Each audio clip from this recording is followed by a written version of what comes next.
Hey, what up, homies? We are ready to do some pre-algebra, aren't we? We're going to have loads of fun. Yeah. I'm sure of it. I have no doubt. We're going to be doing the surface area is what we're finding today. Surface area of prisms as well as cylinders. The surface area we're going to be finding of prisms and cylinders.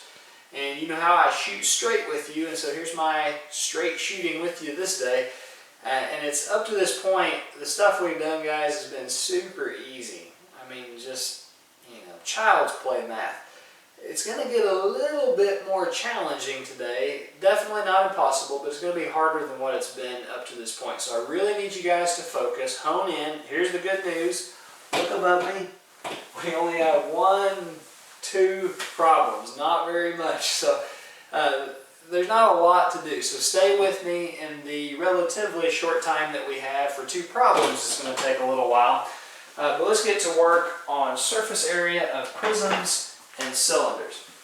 Okay, here's what I want you to do. I want you to turn to your page in your books, 562. I don't normally do this with you, but I'm going to need you to turn to your book and read something today with me. 562. The reason for this is there are a number of definitions, okay? And I want you to be familiar with them in case you might need them on homework, quizzes, and or tests. Hint, hint, nudge, nudge, okay? You might want to write down, and it doesn't have to be right now, but at some point today, I encourage you to write down these definitions that are found on page 562. And I also want you to look at these shapes that we're going to be discussing. And there are a couple of reasons for this. One, it would be very tedious and take a long time, and I have a very tiny board, as you're well aware of by this point, at my house. And so I don't want to take all the time and all the space on the board to write out these definitions. Instead, I just want you guys to copy these down. And the other thing is, I want you to be aware of these shapes, and I'm not going to try to tediously draw these on the board. Number one, because it would take a really long time, but maybe 1A, and perhaps even nudged in front of my first one I just gave you. You guys also know I am a terrible drawer. It was hard for me just to draw these shapes right here. And so it would help a lot. And you guys, I'm very impressed. Several of you are excellent drawers. I wish I had that skill. I do not. And so I admit my deficiency, and I want you to write down what it is that I'm telling you, and certainly to see these things with your own eyes. Page 562, otherwise it makes no sense. Okay, let's go through these definitions. Normally I wouldn't do this, but starting at the top, a 3-dimensional figure is a shape whose points do not all lie in the same plane. It's 3-dimensional. Examples of 3-dimensional figures follow, and we're given the image of a rectangular prism, of a triangular prism, and of a cylinder. And I'll tell you why each of those is the case in just a moment. But as far as definitions, don't let me put you to sleep. I know this is different from the way we normally do things.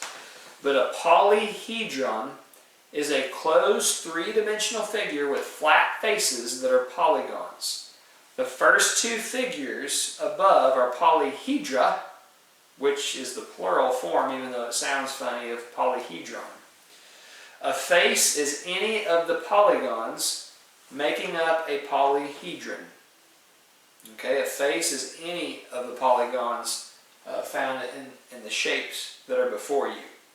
An edge is a line of intersection of 2 faces of a polyhedron. A vertex is any point where 3 or more faces of a polyhedron intersect. And the plural form of that, of course, is vertices. That's funny too. A prism is a polyhedron with 2 congruent parallel faces. Now here's where we're getting a little more significant, and I want to point something out to you. A prism is a polyhedron with 2 congruent parallel faces. Okay? And if you look below, these are the bases of that prism. The bases are the congruent parallel faces of a prism. In other words, look, in this shape, which is a triangular prism, what shape do you see directly across from each other twice?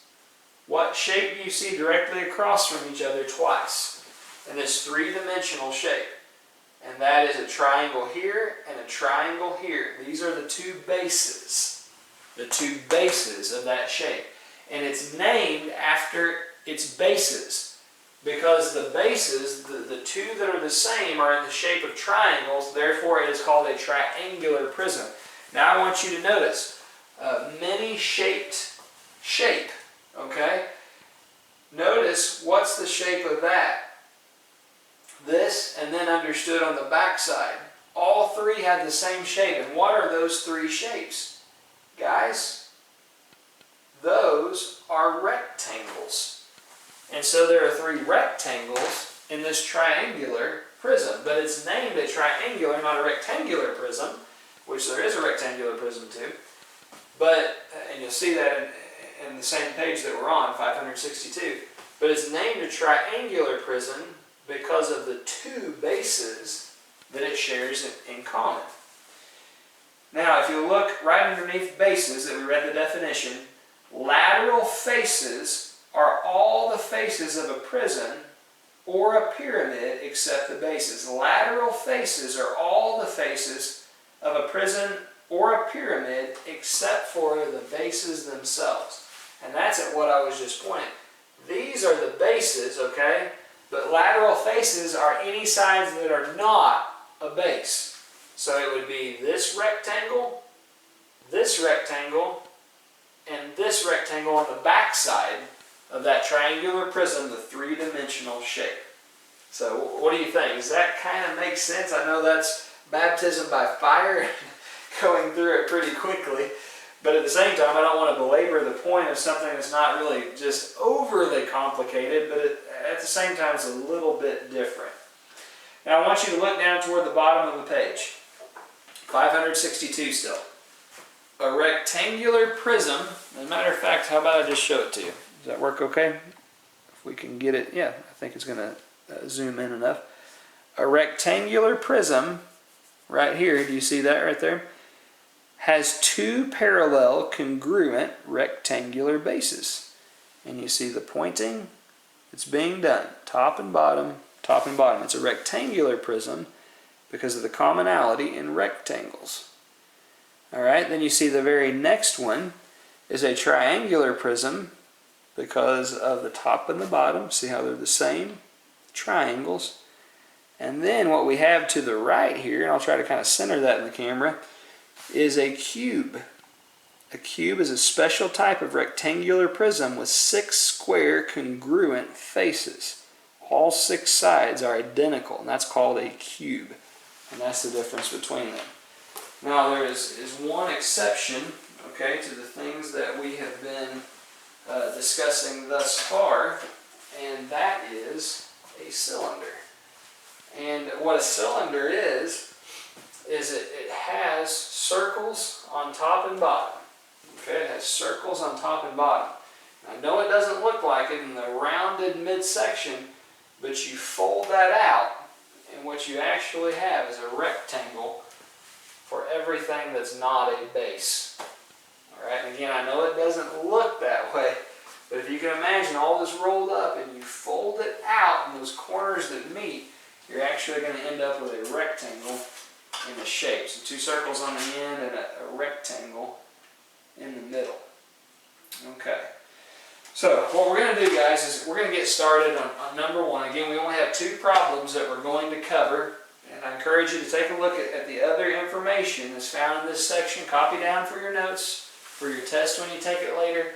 Anything that you want out of there, that's fair game. I don't let you use your books on your test, but I do let you copy down into your notes anything you want out of your books that you think might help you, and I give you strong suggestions and hints at things that might. Okay, when we're dealing with a prism, whether it's a rectangular or a triangular prism, whether it's a cube, all right, when we're dealing with prisms, we need to know these 2 formulas. And these 2 formulas have to do with the lateral surface area, which remember is everything that's not a base. Everything that's not a base. Lateral surface area, and so that's going to be the rectangles, okay, on the triangular prism. And then we need to know the formula for just surface area itself. So here are the two of these, and I hope it show up okay on the camera. The surface, the lateral surface area formula, and L is just going to stand for that. Lateral surface area of a prism, L, is equal to the product of the perimeter of the base, which is P, okay? The product of the perimeter of the base, P, and the height of the prism, which is H. In other words, to find the lateral surface area, the only thing that I need to do is just add together, okay, all the segments of the base, there, and there. Just add those three in a triangular prism. There's going to be three, right? Three sides. Add these three together to get the perimeter, and then multiply it by the height, which would be right over here, 8, which connects that line that connects the two bases together. And so let's do exactly that. The first thing we need to do, though, is figure out what is our perimeter if we're going to find L, because L is the perimeter times the height. The height we already have in 8 centimeters, but what we do not have so far is the perimeter. But all you do for perimeter, guys, is just add the sides around everything together, and in this case it's going to be the sides around the base.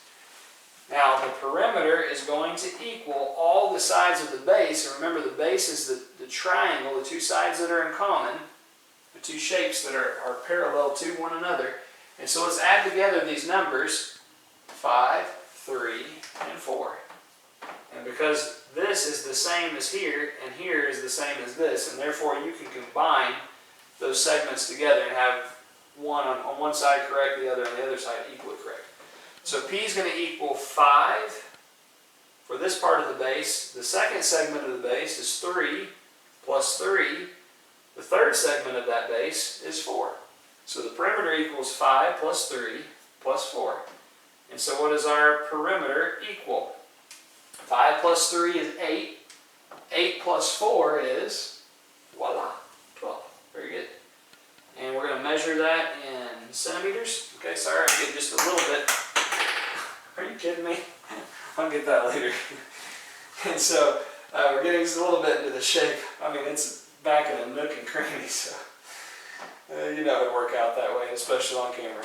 So perimeter equals 12 centimeters. Now look, we're trying to find the lateral surface area, which is L equals P times H is our formula. Well, I'm going to plug in now for my P what I just found the perimeter to be. All of the sides of the base added together, which is 5 plus 3 plus 4, and that's 12. Okay, so I plug in 12 for my perimeter. Now look, height, I don't have to do any calculations because my height is already given to me in 8. So 12 times 8. I'm going to write that down here now. So the lateral surface area measured in L, what is 12 times 8, guys? We don't need calculators for that. That's basic multiplication table math. 12 times 8 is, from the multiplication table, 96. And since it's lateral surface area, my units are still going to be centimeters, but what am I going to do to those units? I'm going to put a 2 above, which means units squared, centimeters squared. Remember, we've been doing that throughout on our area. So our lateral surface area equals 96 centimeters squared. Okay, I can't stand it. I'm going to have to go diving behind all the toys. I found it. Look, I got the lid to my marker, so now we're in good shape. So what do I do from this point? I need to find the lateral surface area. I've done that. L equals, that's answer 1, 96 centimeters squared. But now I need to find the surface area of this rectangular prism, which is all sides of this shape, and 5 in this instance, 1, 2, 3 on the back side, 4 on top, 5 on bottom, all 5 of those combined. There's a shortcut to doing that. And my formula for doing so is surface area equals L, which is the lateral surface area, plus 2 times B, which is the area of the base. I want you guys to think about this for just a minute. If you'll look right here, okay, what are these two shapes? They are both, we determined, triangles.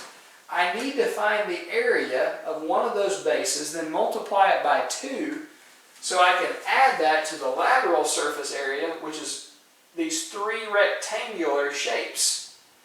Okay? How do I find, guys, the area of a triangle to discover what the area of the base of that rectangular, or that, I'm sorry, that triangular prism is?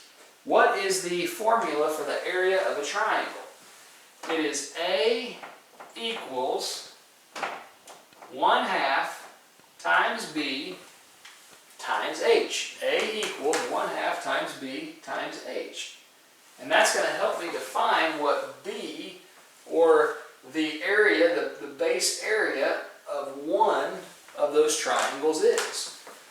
So I need to plug in the correct numbers. How do I do that? Well, A equals 1/2, that's a constant, remains the same. How do I determine what my base and my height is from these 3 numbers that are the sides of the triangle?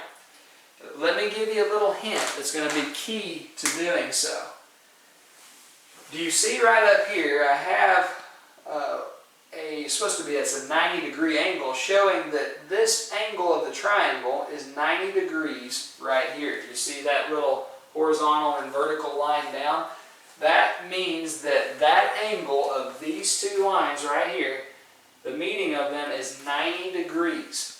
Guys, what you plug in for the area of a triangle, the base and the height, is the 2 lengths of the 90-degree angle, the 2 lines that form that 90-degree angle. In other words, you leave out 5, don't use 5, because that's not a part of the 90-degree angle. That is more so the hypotenuse, or what connects, that's what connects that 90-degree angle. So leave out the hypotenuse, or the 5, and only use the figures, the numbers for the 2 lines that form the 90-degree angle. So I'm going to make A equals 1/2 times B, and we'll just say that's 3, okay, times 4. It really makes no difference in what order I put those, okay. And we're going to have, let's save our 1/2, be a little unmathematically sound here, and let's save our 1/2 to the end and do this easily. What's 3 times 4? That's 12. So 1/2 times 12 still. What is 1/2 of 12?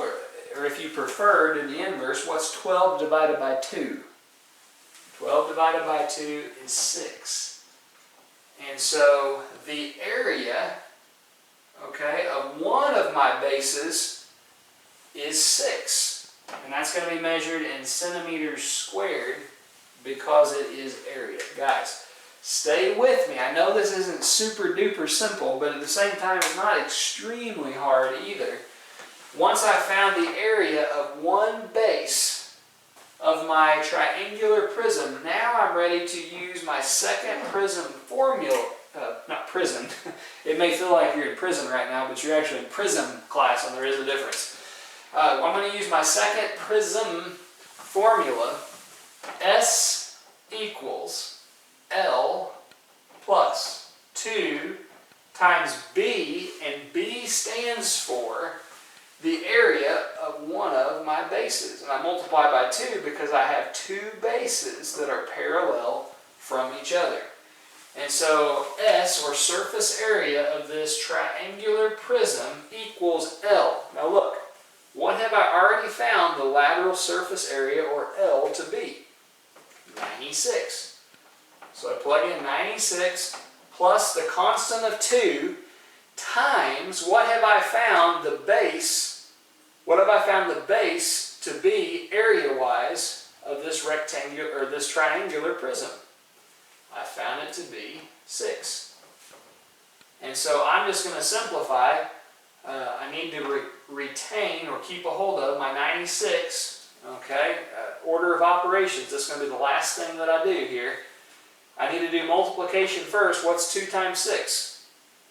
2 times 6 is 12. Guys, what's 96 plus 12? 96 plus 12. 6 and 2 is 8. What is 9 plus 1? 10. And so 108. I just measured the surface area of this triangular prism. And what units do I retain? Centimeters. But because I just found the area, that's going to be in units squared. So my surface area of the triangular prism is going to be 108 centimeters squared. All right? What do you think? Does that make somewhat of sense, or is that really murky? Let's look at these formulas just one more time to review. The lateral surface area, or L of a prism, is equal to the product of the perimeter of the base. Okay, you just add the bases together, those lines, times the height of the shape. Okay?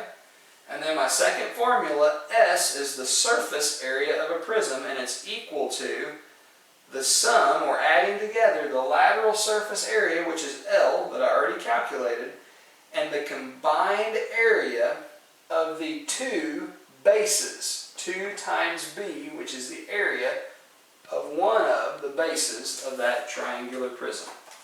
Okay, does that help to review that? Very good. Let's move on to cylinders. And let's talk about our 2 formulas here, and then we'll perform some calculations. Okay, so here's the information for our 2 formulas.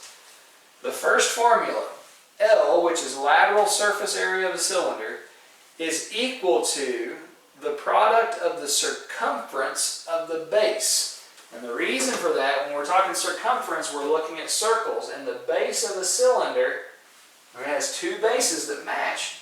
And the 2 bases are circles, and that's why we're talking circumference.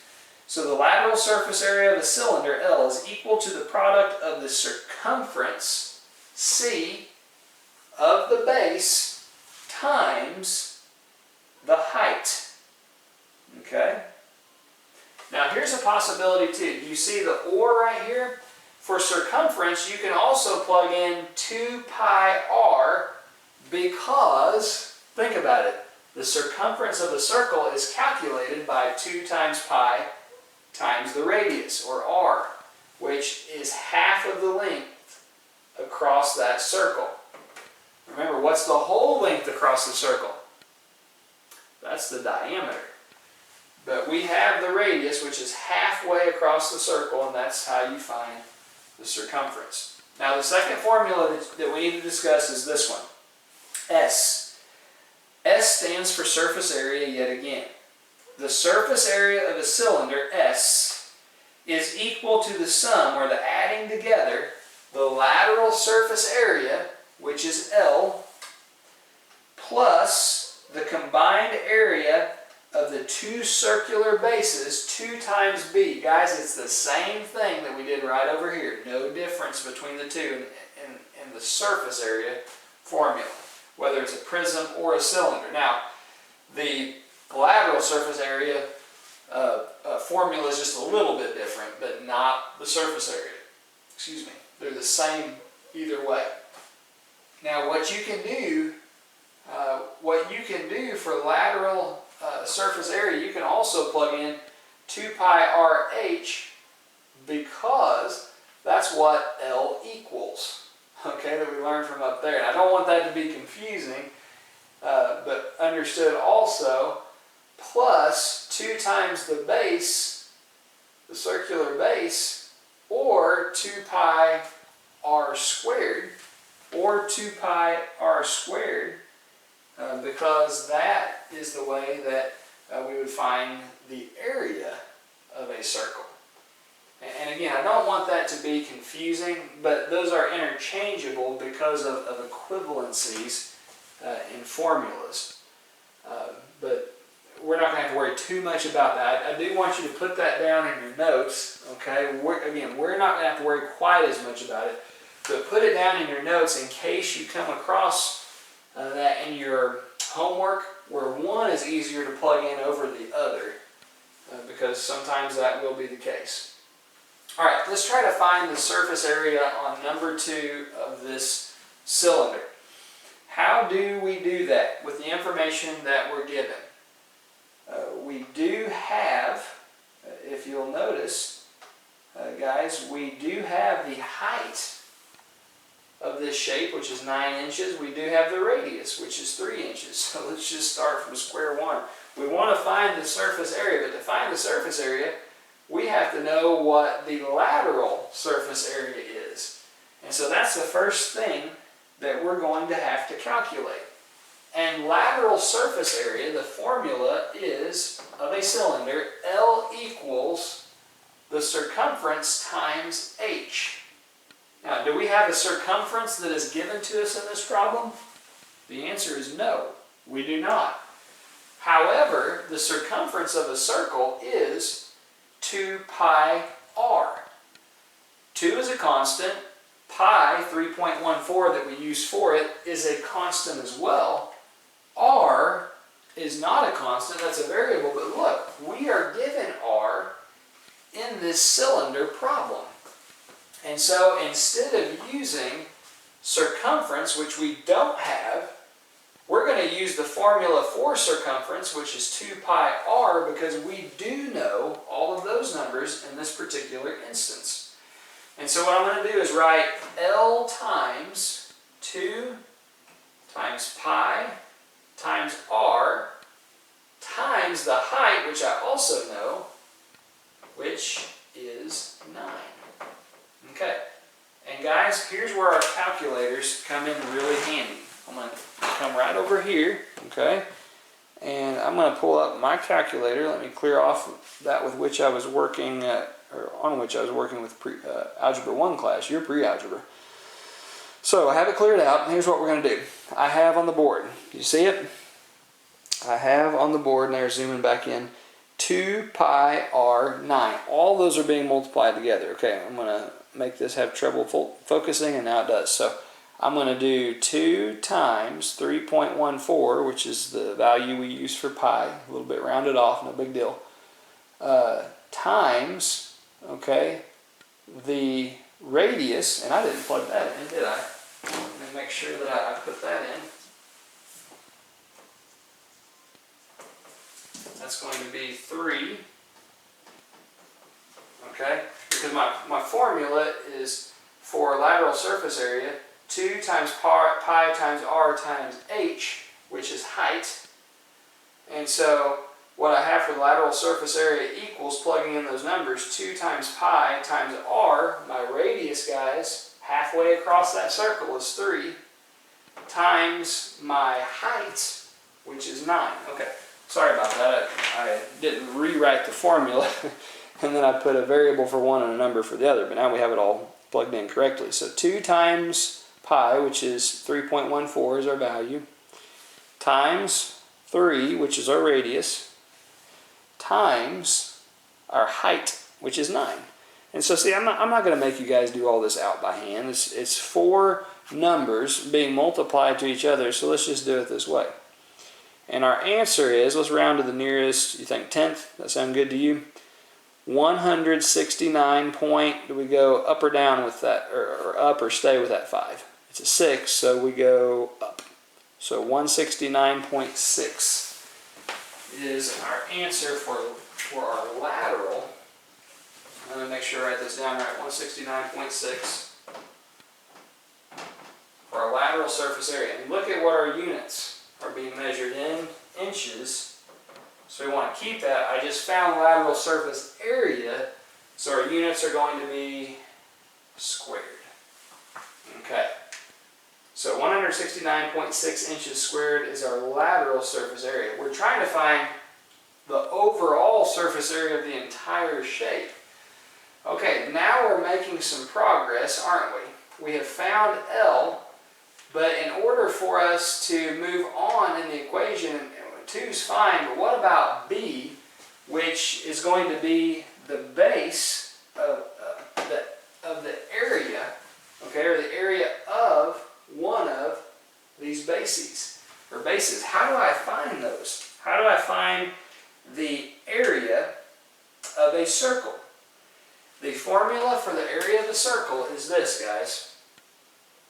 A equals, there's a constant. What's that constant? It is pi, okay? A equals pi r squared. Remember doing that? Was it the section just immediately prior or a couple before? It wasn't very long ago at all. We were doing that. The area of a circle equals pi r squared.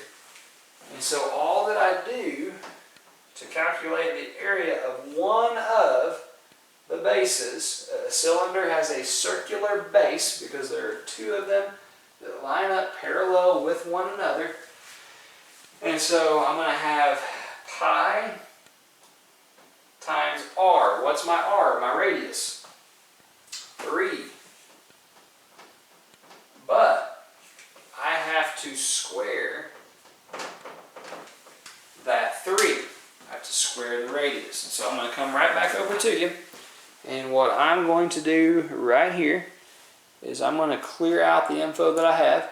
And I'm going to multiply 3 times 3. And look, order of operations, guys, on the board. The reason I'm doing that is even though pi comes before 3 and is being multiplied to it, exponents come before multiplication. So 3 times 3, or 3 squared, is 9. I'm going to take that answer and I'm going to multiply it by pi, which is 3.14. And I'm going to round that to the nearest tenth, and what do I have?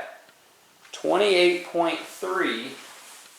28.3 is going to be in inches squared the area of one of those circles. Okay, and that's going to serve as my B, or the area of the base, in my formula. In finding the lateral surface area, I found everything in here that's not a base. In finding the area of one of these circles, I found all the information that I need to find the total surface area of this shape. And the reason why is I'm going to take everything that's not a base in my formula. Okay, I'm going to write my formula now for surface area. S equals L plus 2B, which I'm pulling down just from right here. In other words, S equals the lateral surface area, which is everything that's not a base. And so right here, it's everything on the inside, which we found to be 169.6 plus 2 times the bases, because there are 2 bases, both of which are circles in a cylinder. Okay, what did I find one of those areas of the base to be? 28.3. And so what I have is 169.6 plus 2 times 28.3. Even though that addition comes first, guys, order of operations, what's the first process? I have to do multiplication before addition. And so I'm going to multiply that 2 times 28, missed my decimal, times 28.3, which is what? 56.6. So 2 times 28.3 is 56.6, and then I add that to, let me go back and just take that as an answer, and then I add that to 169.6. And so what's my final answer is my total surface area of this cylinder? 226.2.